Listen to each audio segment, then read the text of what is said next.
Horizon John's almost a Rex, and this is Kerbal Scuffed Program 2. Jeb is dead and we killed him. Yeah, he died. I guess we saw that in the previous part.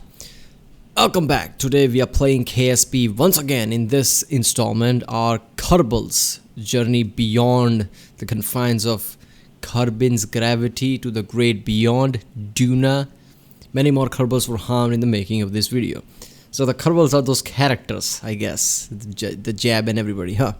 Alright.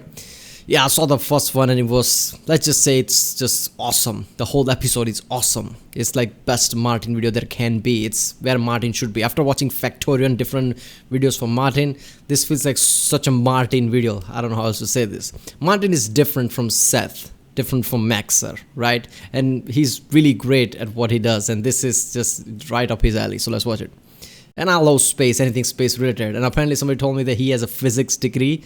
So it's just great that he's, making a video about space, a space game. So yeah, it's a simulator, right? Somewhat of a simulator, like you have to get things right, otherwise your space probe crashes or something. Yeah, remember, if you like my reaction, don't forget to subscribe so I know which type of videos to react to more. Check out the bricks under this link in the description. Check out the cards, check out the ink cards, and yeah, let's do it.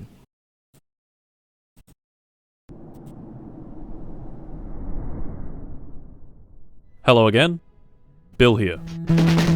Today, we're back in KSP, ready and willing to send our brave Kerbinauts off to almost certain death. Again. In this episode of our space catastrophe journey, we're taking another step towards the stars and going to the other planets in our own solar system.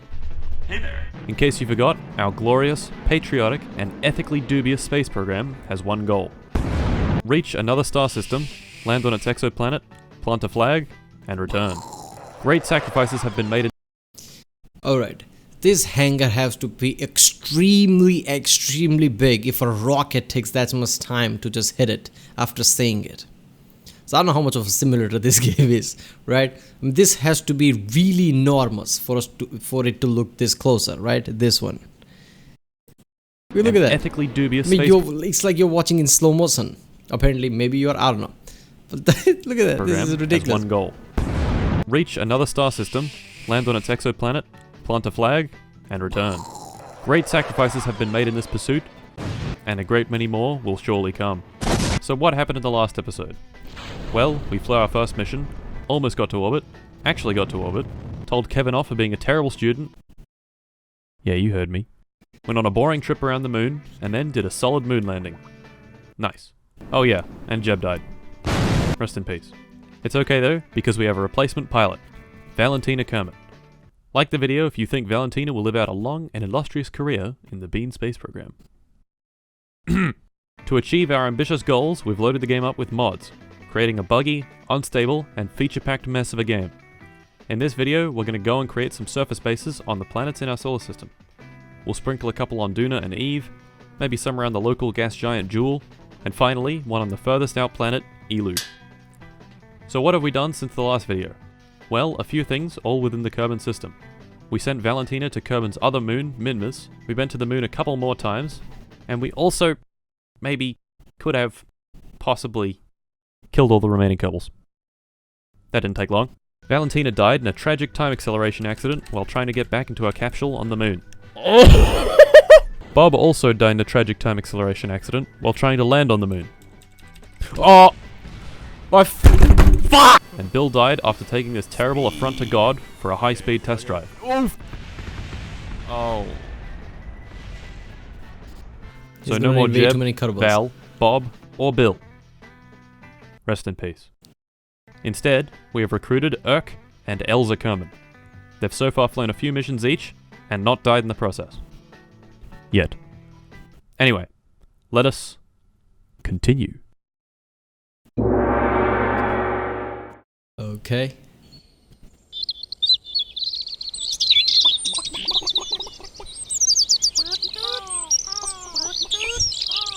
Ah yes, Those the sweet sound chickens. of incredibly loud birds.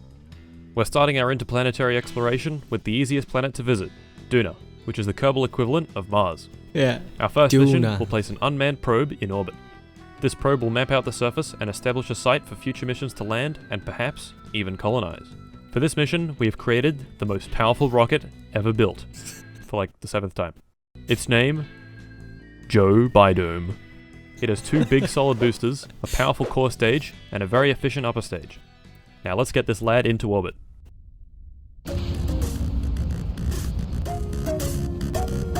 Looks like a SpaceX rocket, right?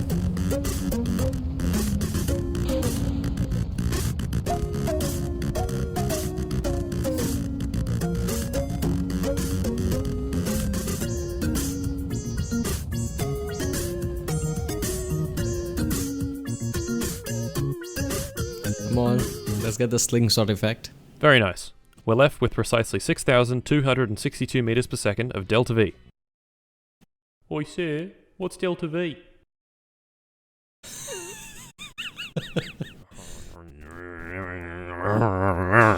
Kerbin.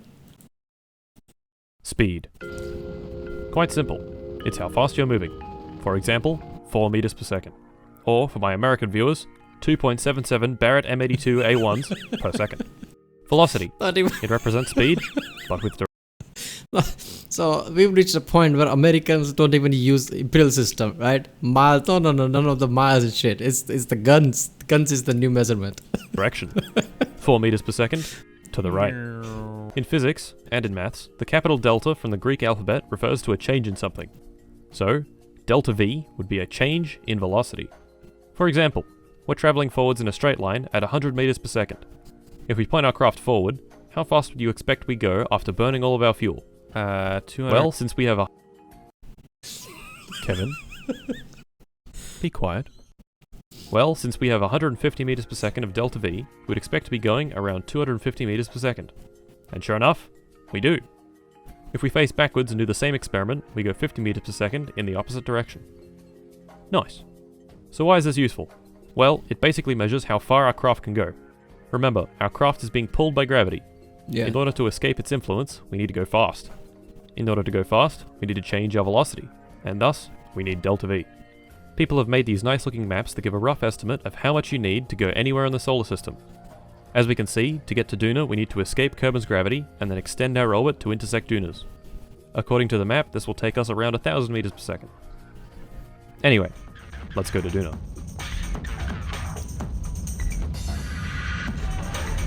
That's sort of space music, but I guess it's different.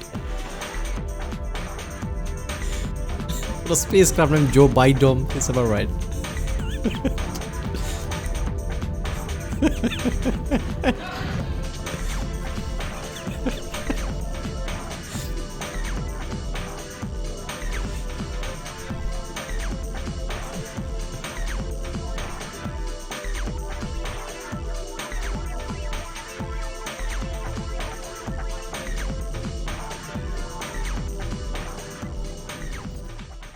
To get our desired trajectory, we carefully plot out a course to a nice low orbit that is highly inclined. However, on the way there, I do this. Oh! What happened here is my incredibly fat, sausage-like fingers mashed the time accelerate button and shot me straight past Duna. Are you nice. Not to worry though, we packed way more fuel than necessary and can literally just turn around and chuck her in reverse. To prevent shooting past again, we point backwards at the closest approach and slow down until we get enough. NASA do something similar, right? They shoot past the target. Ah, it's alright, we have fuel. We can almost turn back, yeah. Nice circular orbit. And there we have it. We're in orbit and mapping the surface of our first planet. On to... I'm just going to tell you right now, Launch 2 was a complete disaster. For Launch 2, we built another powerhouse of a rocket, Pog Frog 1, with one simple goal. Footprints and a flag on Duna. The rocket was going to place this section here in orbit of Duna. This lander would then separate and fly itself down to the surface where we'd do whatever it is we wanted to do. Whether that be running temperature scans, planting important flags, observing the goo, or dropping the Kerbal repeatedly on his head. After doing this important science, we'd hop in the lander and fly it back into orbit to meet up with the transfer stage. Fairly simple, right? Yeah, you'd think. Anyway, let's launch.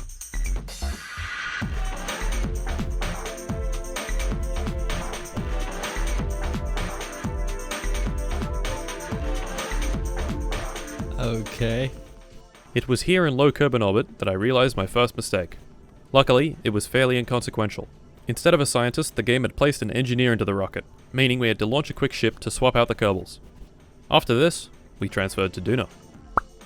In orbit, we separated the lander, hopped inside, and lowered our orbit into the atmosphere.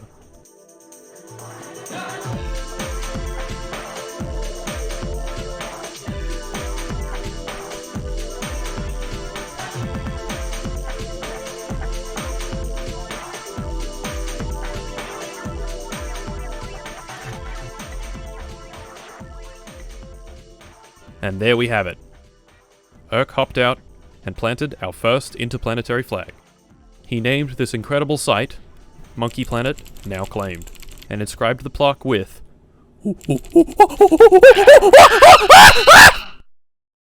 truly an event to behold. It was at this point that I ended the stream. It was quite successful. Okay, I'm not gonna lie. Somebody should do that, like SpaceX, NASA, somebody. You know, whenever they land something, plant a monkey flag and do the flags with that, right? Imagine some ancient civilization come like, holy shit, look at that. Those monkeys really know how to, you know, basically go into the rocket, go to another planet. And what happened now? Now they're just, you know, flying through the trees. That would just scratch people's head like, okay, what happened? Nothing exploded. No Kerbals died. Generally, good stream. If only the next went as smoothly. The next stream began where the previous left off. We just landed and collected some sweet science. Now, in KSP, you can quite easily rack up huge amounts of science by visiting different biomes, and this is what I plan to do first thing this stream. Lucky for us, there was a different biome quite close to our landing site, so I decided to go and visit. And then, this happened. Oh. Well, fuck. No way to get back into orbit, no way to meet up with the transfer stage, and no way to get back home. Poor Urk was stranded. So, we immediately got to work on... Rescue is, oh god, this is so good. This was actually quite easy to design, because we'd already done it. Introducing Pog Frog. Yeah, look, if this happened in here, basically in Mars, right? Like somebody got stranded like that. If they don't have fucking resources, there is no rescue mission. They're dead before any rescue mission can get there, right? It takes a long time to get there, basically. 1.5. Thank you. All we had to do was remove the science experiments, most of the transfer stage, add an antenna, and we were ready for launch. So, we launched. However, on the way up to orbit, this happened. Oh, yes, shit. that is in fact where the engine is supposed to be. Despite this minor readjustment, we pressed on with the upper stage and made it into orbit. In orbit, we opened up the solar panels and set an alarm for Duna's transfer window, which was going to be in around 150 days, meaning Urk had to entertain himself on Duna's surface for over half a year. Come on. Poor Urk. Oi, sir. We then set time acceleration to 1 million times and quickly got to the transfer window. Oi! Just wondering what a transfer window is?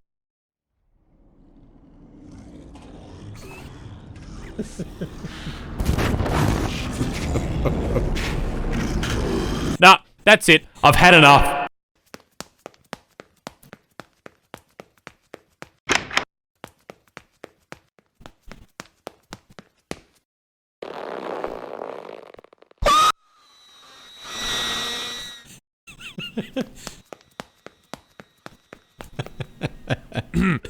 Anyway, class, you may be wondering what a transfer It's the school is apparently a satellite.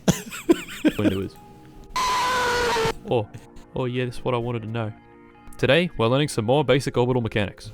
So, here I am, in orbit at 75 kilometers in altitude, only just above Kerbin's atmosphere. Here is Jim. Say hi, Jim. He's orbiting at 150 kilometers in altitude. Which one do you expect orbits Kerbin faster? If you said Jim, you're wrong, and you should feel bad. I orbit faster. But why? Well, firstly, if you cast your mind back to circle geometry, this circumference is smaller than this one, so it has less overall distance to travel. On top of this, my craft is experiencing stronger gravity. It's not just that if you're closer to the planet, gravity basically sucks you more, right? Basically. So if you want to keep that orbit. First of all, you're in that orbit because you're much more energy, right, compared to the other one, because you're that closer, so you'll be faster anyway, right? Otherwise you fall inside. So since you're in orbit, the closer one will orbit much faster. Because it's closer to Kerbin. Stronger gravity means we need more force in the opposite direction to cancel it out, which means we need to go faster. Hence, our speed is higher, and our distance is shorter, making each orbit much faster than Jim's. This demonstration also applies to planets. Kerbin is closer to the Sun than Duna, and thus orbits faster. That's why low Earth orbit is much faster, right? While geosynchronous orbit, which is much higher, is geosynchronous. It's basically the same speed as Earth. It can just line up to where it's looking at, right? So it would take exact time as Earth takes to, I guess, turn around. While low Earth orbit basically have 45 minutes or something, just basically turn around like that. Sometimes they're close together, sometimes they're far apart. Now we would like to travel between them. Lucky for us, there's a time when they line up just right and a craft can travel between them very easily for relatively low fuel. This time is called a transfer window. The downside, of course, is you have to wait for it. Bringing us back to PogFrog 1.5, sitting in orbit of Kerbin waiting for the optimal transfer window. And would you look at that, it looks like we're ready to go.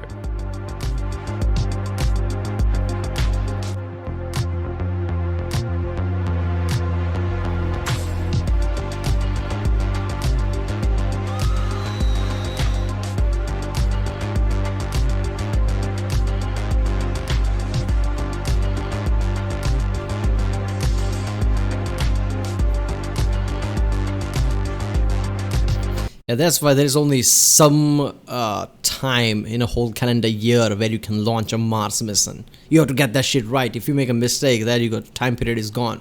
You have to wait for another one. Basically to them to line up just right so you can slingshot to the Mars basically.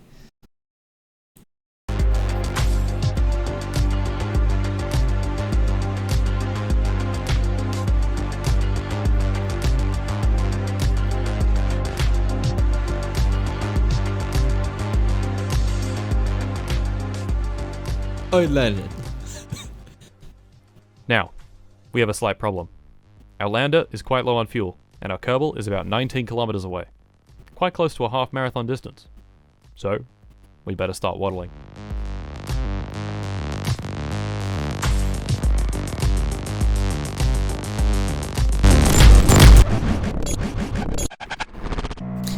Well, if it's anything like the difference between Earth and Mars, where Mars's gravity is much lower, right? In that case, basically you can just easily walk 90 kilometers like it's nothing, because you weigh much less, but your muscles are still same strong, right? So basically you can super jump. You're basically a super athlete if a planet weighs very low. You can jump higher and everything. So by that you can definitely walk 90 kilometers like nothing. Oh wow, would you look at that? The footage corrupted and we're here. Amazing. We seem to be very low on fuel, but that should be okay. Let's get out of here.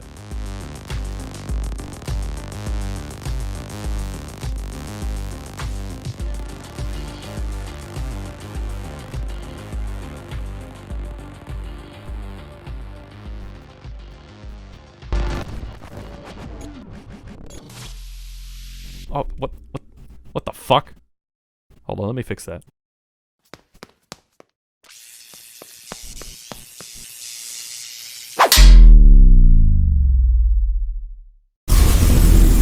That's how you fix basically everything. Electronics. That's how there we go. A NASA nice round works. orbit created by our large amounts of fuel and Delta V that we absolutely had on our rocket without question. No questions. Only problem here is, we seem to have run out of fuel, and we need to meet up with the transfer stage in orbit. But we can't, because there's no fuel. So Urk is stranded again. I think you know what this means. Let's give me some Okay, you know what? I really want to watch this, but I really don't have time. This is why I was, it took me a week to react to this one, because I was trying to find out. It's a half an hour video, and if I'm going to react, it's going to 50-minute one, right?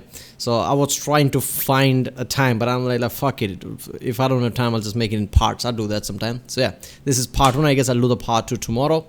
Yeah, this is the best series. I don't know why he just made 3 of them. He should do more of this, because I love anything space. It just feels good. Like he's teaching people like it's a class on basically aerodynamics and everything, how rockets work and everything.